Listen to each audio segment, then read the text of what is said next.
Ward సచివాలయ పరిధిలో ఉండే పోస్టులన్నీ ఊడే పోస్టులన్నీ ఈ చర్చ అయితే నడుస్తుంది. ఎందుకంటే వాలంటీర్లు కూడా సచివాలయ పరిధిలోనే పనిచేశారు.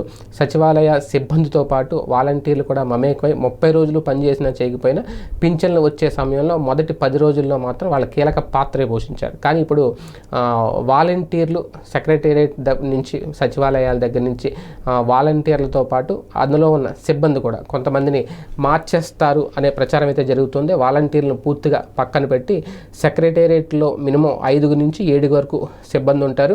ఒక సోషల్ వెల్ఫేర్ అని, ఒక మహిళా పోలీస్ అని, ఇలాగ ఒక 7 వరకు సిబ్బంది ఉంటారు. వాళ్ళతో పాటు వీఆర్ఓ కూడా ఉంటారు. అయితే ఇప్పుడు ఇంతకుముందు పంచాయతీ ఆఫీసులు చేసే పని, వీఆర్ఓలు చేసే పనులే, వాటిని మీ సేవలు చేసే పనులే, వాటిని షేర్ చేసి డివైడ్ చేసి సచివాలయాలకు అప్పచెప్పారు.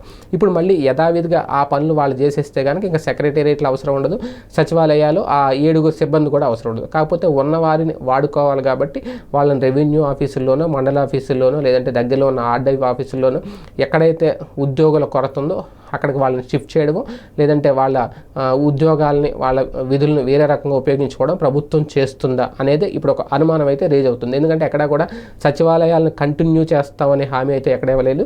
అలాగే తీసేసే అవకాశం అయితే ఖచ్చితంగా ఉండదు. కాకపోతే విలీనం చేసే అవకాశం ఉంటుంది. వాళ్ళని వేరే రకంగా ఉపయోగించుకునే అవకాశం, అధికారం ఖచ్చితంగా ప్రభుత్వానికి ఉంటుంది. అలాగే ఉద్యోగాలను అయితే వాళ్ళని తీసేరు, వాళ్ళని తొలగించరు, వాళ్ళు కంటిన్యూ అవుతారు.